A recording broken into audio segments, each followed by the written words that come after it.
Shalom, shalom, all praises to Yahweh, Barakatah Yahweh, Barakatah Yahweh, Barakatah Yahweh. What's going on, Israel, man? It's been a really interesting journey for this one right here.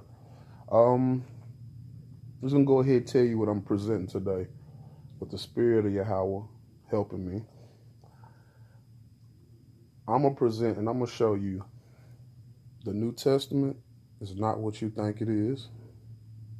The timeline is false. I'm going to show you JC is not who you think he is. I'm going to show you who these Scythians are that we just touched on in the last video. And I'm going to show you a very big myth and a very big lie that's being perpetuated. And I'm starting to think, no disrespect to the camps, much love to y'all brothers. I like the work y'all do, but I gotta keep it honest. I'm starting to think some of y'all know this and you just ain't talking about it. Let's go ahead, y'all. Let's get to work. So let's go ahead. Let's do it. So what we're gonna do, let's start off. And the first thing we're gonna do is we're going to show that people, and also people are not who we think they are as well. We're going to just be a small continuation of that. So first thing we're going to do, get your Torah out. And I want you to go to the book of Joel and go to the book of Joel, the 4th chapter. And we're going to look at verse number 4, 5, and 6. This is Joel, chapter 4, verse 4, 5, and 6. Also, well, no, you know what? We'll start at 3. Sorry. It says, and they cast lots upon my people, and they have gave a boy for a harlot's fee, and sold a girl for wine, and drank it. Also, what are you to do to me, O Tyre and Zidon, and all the districts of Philistia? Are you paying me requital to me? And if you are requiting me, swiftly and soon will I return your requital upon your head. For you have taken my silver and my gold, and have brought my desirable possessions to your palaces. And you sold the children of Judah and the children. Now you sold the children of Judah and the children of Jerusalem to the children of the Greeks in order to distance them from their border. Let's stop. Prophet Joel is already letting you know. Some of us, by way of exchange, were moved, sold into Greece. And this is during the Torah time. So we're already inhabiting Greece, and this is going to become very key in just a second. We're going to go ahead and let's show this now. And we're going to first, let's go into how this New Testament timeline is totally false. And I'm going to show you why. I can say that. Well, let's think about the doctrine. Number one, they have classified time based around JC's birth, which should be very suspicious to everybody. Because how does his birth equivalate to 0? I really want y'all to understand this. Just listen to this. He's born on 0, correct? And they said this guy died at 33. How can you be born on 0 and die at 33 if you died in 33? That would make you 34. Because 0 in our system now is a number, correct? I'm going to say that again. I don't want to confuse y'all. If you're born on 0 and you die in 33, that means you would be 34 years old, not 33. So that's one. Proof number one, that timeline is false. Let's go, now let's get some better proof. And what we're going to do, we're going to start. We're going to use the Apocrypha. And I'm going to go to the first page of my Apocrypha. And I'm just going to show you a small timeline. Now you see it says, that's the story of Susanna. Sorry. All right. It gives you the timeline of the Maccabees, which will be 167 BC to 134 BC. I want you to keep that in mind. So I'm going to state this, and I'm going to show y'all this first. The Greeks and the Romans were black people. And I'm just going to use the word black because people know it so much. Am I saying they were all Israelites? Am I saying they were all Hamite? Am I saying that? No. But they were simply melanated, dark-skinned people. And I'm going to prove this to you. So let's get this right here. And this is going to come from this book, Blacks in Antiquity. So we're going to get this here. You see this statue, this figurine, right? And then you look and it tells you. It says bronze statue of a boy of slender proportions on a pedestal found in Perugia, late Republican, early Imperial Rome. So I want y'all to understand, they don't make statues like this of slaves. This would be a person of nobility. So this is a Roman before they were overthrown. And I'm going to show you who overthrew both of these people. And you see it says bronze jockey, Hellenistic hair curly, resembling of several Negroid features. All right, now what timeline does that give you? 230, 200 BC. And Hellenistic is what? A Greek-speaking Israelite. Now, do you think they made statues of slaves like this? Do you think they would take time to make a statue of a slave? No, these people would be nobility. Just don't be stupid. We're done with that. So, we're just showing y'all, number one, the Greeks and the Romans were melanated people. All right, I'm going to say, why is this going to become important? Remember, we just looked at Joel, and it said we were sold to these Greeks. It's the people of Judah. Some of us were sold to the Greeks, right? We're going to go into the book. If you got the Apocrypha, go into the first book of Maccabees. We're going to go to the 12th chapter. And we're going to go to verse number 20. It says, Arius, king of the Spartans.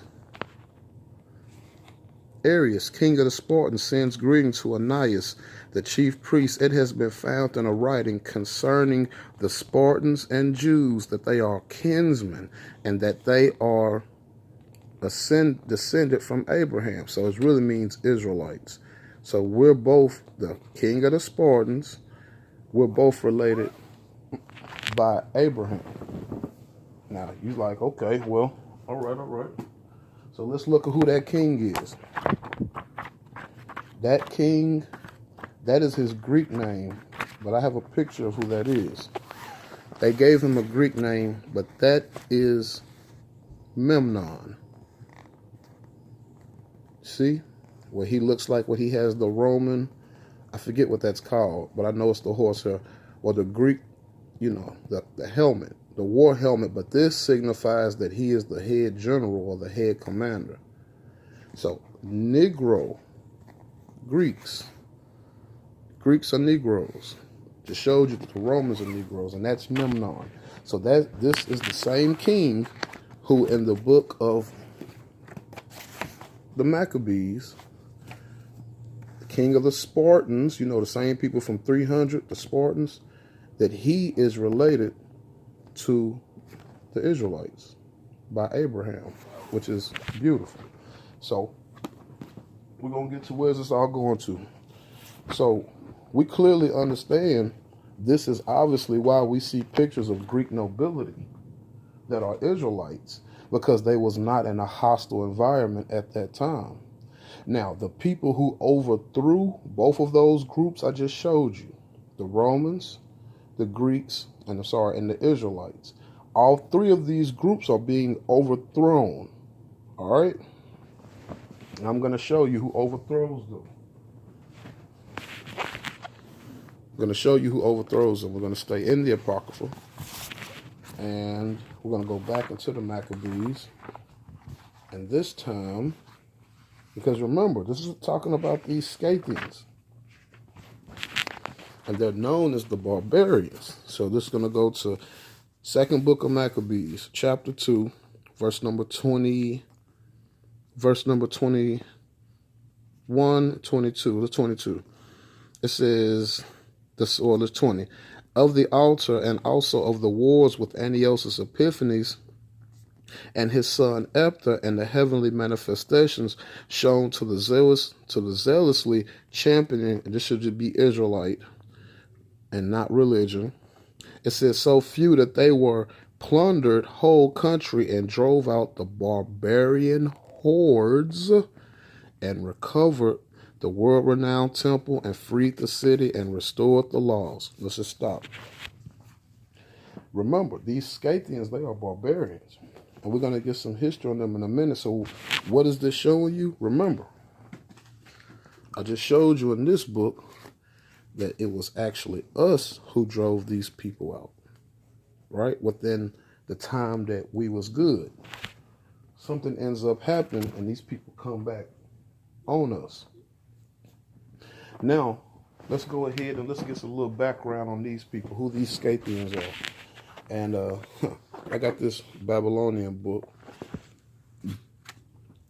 We'll go to this Babylonian book.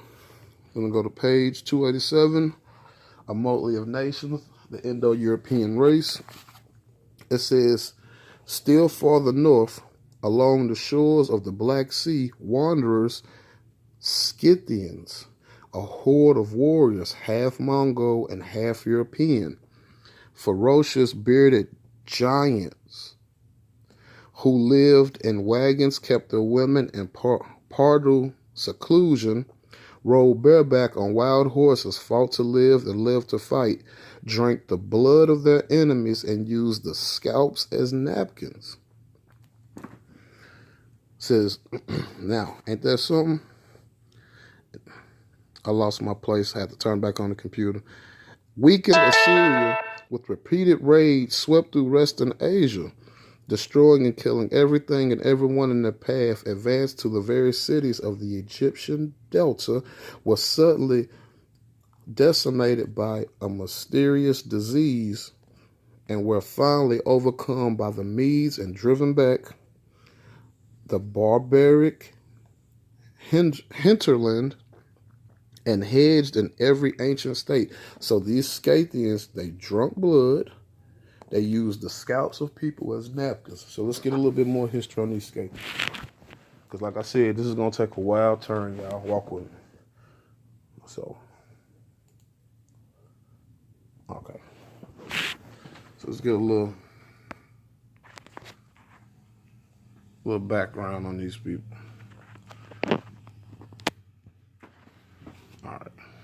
In the Rig Veda, Panish, also the name of a class of demons later associated with the Scythians. Rig Veda, Panish, also the name of a class of demons later associated with the Scythians. Rig Veda, Panish, also the name of a class of demons later associated with the Scythians. Background.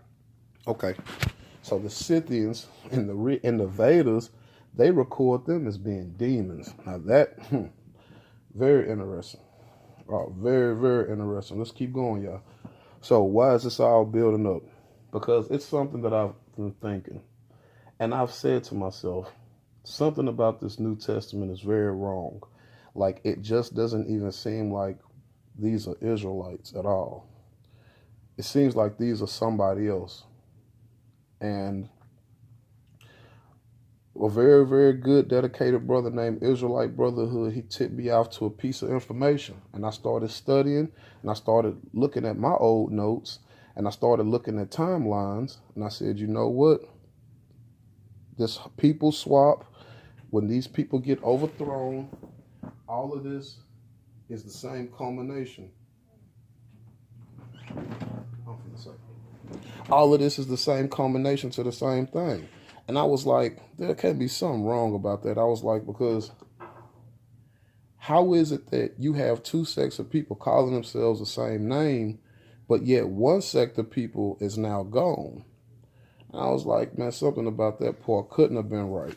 So then you go over and you start thinking, like, don't we recall stuff that we heard like in the New Testament? Like, it would always say that this dude JC would be in synagogues. And I always thought to myself, Israelites, we don't have synagogues. Like, we know who has synagogues.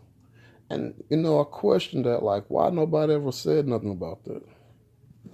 So then, just started to look at this one. I looked up what is the oldest, that's Perigna. Okay, here it goes. I looked up what is the oldest synagogue in the synagogue. And it says, so like the phone is bright.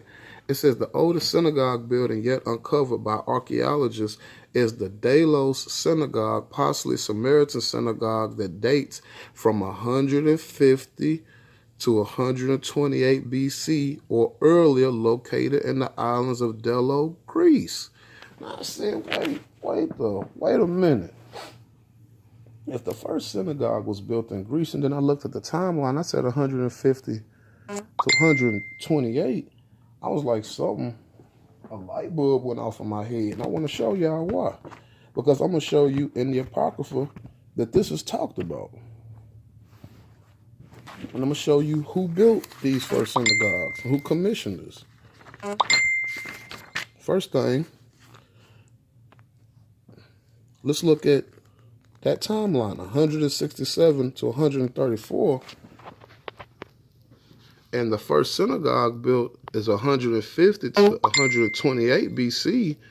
This is the same exact timeline and the same exact place. So wait. So who does that? Let's find out who does that. It says, when his rule appeared to Antiochus to be established, he convinced the idea of becoming a king of the land of Egypt so that he might reign over two kingdoms. Keep going. So what did Antiochus Epiphanes do? He says, and the king sent word by messengers to Jerusalem and to the towns of Judah to follow the practices foreign to the country and to put a stop to the whole burnt offerings. I'm trying to read through the phone. And sacrifices and drink offerings at the sanctuary, and to break the Sabbaths, profane the feast, pollute the sanctuary, and sanctify it, and to build altars and sacred precincts and idol temples. So who built these first synagogues? Antiochus Epiphanes. Checkmate. So now we can see Antiochus Epiphanes. He built the first synagogues because it lines up with history from the Apocrypha, lines up with the real history in the world. And this is going to hurt a lot of people. So let's keep on going. And I had my next suspicion about something. And I said that third temple, and a lot of people might disagree with me. And if I'm wrong, hey, come build with me and show me. But until then, I've had my own suspicion about something. And I said to myself, and I want to show y'all this. And this ain't old. This is public knowledge. It says Herod rebuilds the temple, but when does he do it? In 20 BC. Now something is wrong about that. Now read what it says. It says, according to Jewish historian Josephus, the Judean king of Idumea, which is Edom, Herod the Great, decided to build a magnificent temple of God in the 18th year of his reign. But it says the first temple, I'm sorry, let me keep reading. Let me read that again. It says, he proposed an expansion of the origin of the original second temple. Now, wait a minute. If the temple came down in 70 AD, how was a temple being rebuilt in 20 BC? Somebody's lying. Somebody's lying, y'all. Herod has rebuilt a temple. And remember, but only what? less than 100 years before him, they're starting to build synagogues. And the first one is built in Greece. And Herodians, these are Grecians. Well, not Grecians. These are the barbarians who took over the Grecians. Okay? So we got a problem here, y'all. Is it 70 AD or 20 BC? Because now that changes up a lot of doctrine. Let's keep going, though. Let's keep going to where we're going to. We put the Babylonian book away. All right. So, and I said to myself, okay, we can clearly see time ain't right, and we can clearly see these temples ain't right. Now, there's something about JC that's more not right. And let's look up. And I think I'm going to show you when we got overthrown from the Maccabean time. I think this all lines up perfectly with history. Scythiapolis.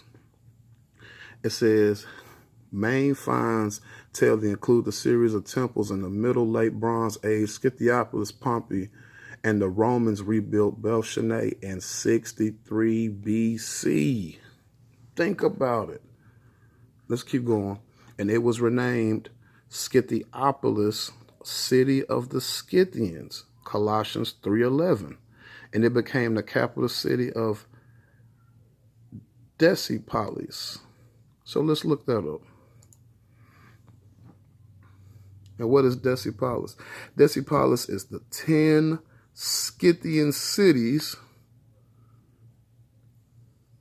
that were in the time of Jesus. 10 Scythian cities in the land. And this is who Jesus was ministering to, these Scythians. We don't believe that? Let's prove that. Let's prove that. This is the book of Mark, New Testament. We're going to start at verse number 1. And he entered again into the synagogue. And there was a man there with a withered hand, and he watched him wither, and he could heal him on the Sabbath day, and they might accuse him. Let's stop. Let's go down. And what does it say? And I want you, no. Let's go down a little bit. Let's jump down. Now look at this. Now this is supposed to be Jesus. But Jesus withdrew himself and his disciples to the sea, and a great multitude from Galilee followed him, and from Judea, and from Jerusalem, from Idumea. That's Edom. And from beyond the Jordan, and about Tyre and Zidon, a great multitude. And when they had heard the great things that he did, they came unto him. The Edomites, why are they walking with Jesus? And for any of y'all who don't know, I'm just going to show y'all this today. And I'm going to keep telling y'all that this Jesus thing, this is a strong delusion. I want to show any of y'all this who don't know this, especially if you on the fence about Jesus. I want you to see this today. We're going to go to this dude, Jesus' name, right? I'm going to click on it. And I want you to see this with your own eyes, and don't bullshit yourself and don't lie to yourself. Esau. Iesus, Esau. Jesus' Greek name is Esau. What more do you need to see? Esus, take off the S, that's Esau, because every Greek word that ends with a vowel must have a sigma. So Jesus translates to Esau. Don't bullshit yourself, man. You've seen it with your own eyes right here on the blue letter. And the brothers, other brothers, they know that. I don't know why they don't talk about it. So Jesus, according to the book of Mark, he was walking around with these people. Now you got to say to yourself, let's go back. Let's go back. We ain't got to see Herod's temple no more. And we ain't got to see that no more. Let's go back. You see these cities? Scythiapolis. So the Scythians, these are Scythians living in these cities during the time of Jesus. And this is who he's walking around and preaching to.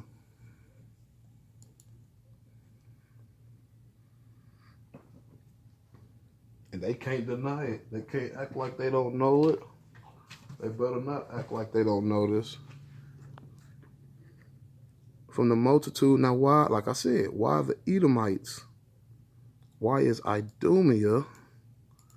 Why are the Edomites walking with Jesus? And why is he going Idumea? This is Edom, y'all. You see that? Inhabited by Edom or Esau. Now I just showed you Jesus' name means Esau. And I'm showing you, according to the New Testament, the Edomites are following him. Now let's keep going. Now remember what we just seen.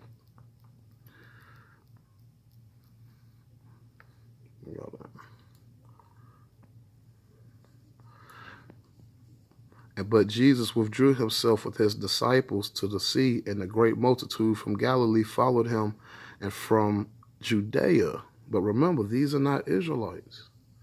Because who are these? These are Scythians. Now I'm going to show you who these Scythians are. Let's just go ahead so we don't need to see that no more. We kill that. We don't need to see that. We'll kill it. So who are the Scythians? The Scythians are the Ashkenazis.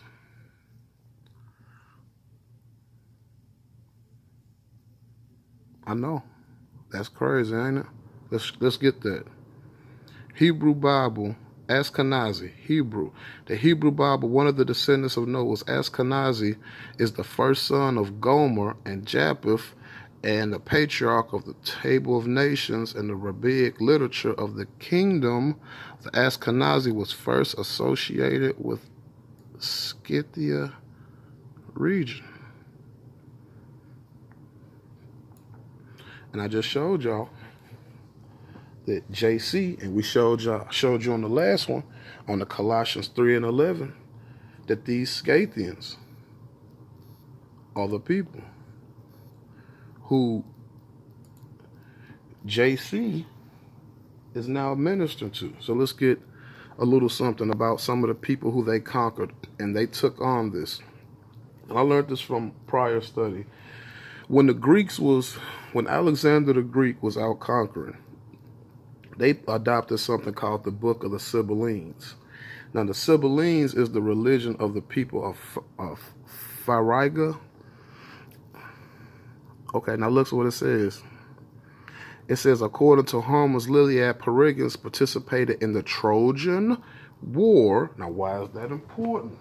Because I just showed you that was really us fighting in that war. It wasn't them. I'm showing you when we got overthrown by the Scythians.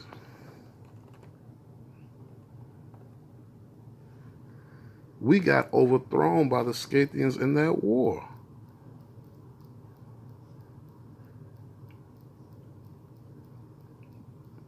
And who are these people? They're the Ashkenazi. They're the Ashkenazi, hiding under a different name. What more you need to see? Now I'm going to show you, the last video I said I'm going to show you the Christians who adopted and helped these people. And the elder's going to talk about them. And the book he has in his hand, I have that book as well, but I'm not going to pull it out. The Gnostics. The Gnostics is an ancient Camite group. Ancient Camite group of Egyptians during the Alexandrian age and during the latter day period of Kemet at the temple of Isis at Philae. You had Egyptian priests that translated ancient hieroglyphic documents from Metanetta into Coptic religion. This is a book called The Gnostics. The Gnostics is a black ancient group, which in actuality, this is the group that Paul, Josephus, and other writers of the, especially writers of the New Testament, copied the Gnostics' work on Gnostic Christ that comes out of Kemet copied their works. And then when the Gnostics rebelled and said, hey, wait a minute, the Jesus that you're talking about here is not the Jesus that we worship, then the Roman government killed off the Gnostics and took their religion. You see the whole story. It's always a... So, wait. The Roman government, not our Roman government, not this Roman government, no. The barbarians who overthrew us. Classic game where somebody, you got two people doing something, one person takes the other person's stuff and then kill the person off. Well, that's exactly what happened. Christianity is a stolen legacy that was killed off by an ancient group of people that was killed off called the Gnostics. And basically, this is the origin of the New Testament. The key here with the Gnostics is they had a Christ long before the birth of so-called Jesus Christ of 2,000 years ago, which basically was mythological aspect historicalized by, that's a political move done by the Roman government. The Gnostics basically were a later-day Camite group that basically refashioned the same Horus myth.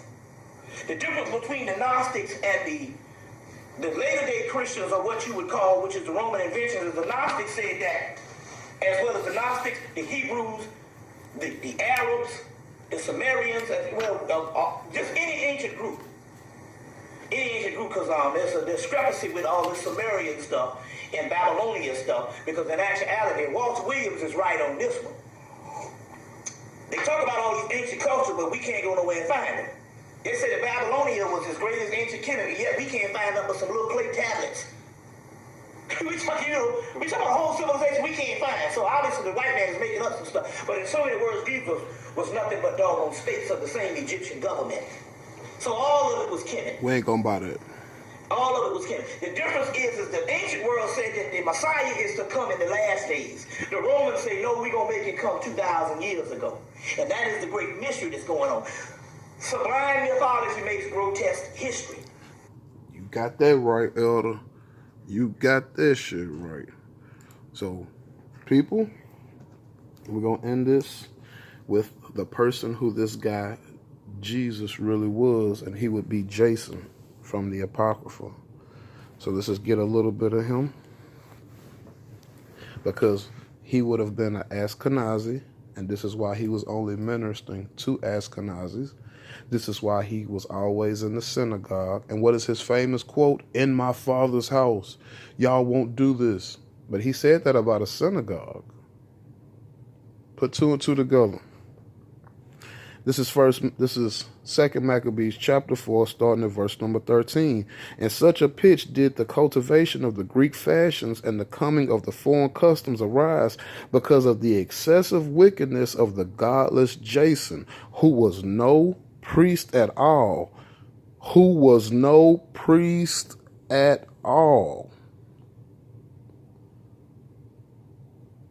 The priests were no longer earnest about the service of the altar, but disdaining the sanctuary and neglecting the sacrifices, they hurried to take part in the unlawful exercises and the wrestling school after the summons, and the destroying regarding the worthless and the things that forefathers valued, and thinking that Greek standards. Let's stop.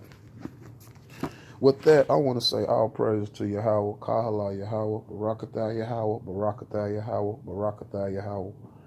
Those people, the majority of those people in the New Testament, those was not Israelites. Those was Ashkenazis who tried to add themselves.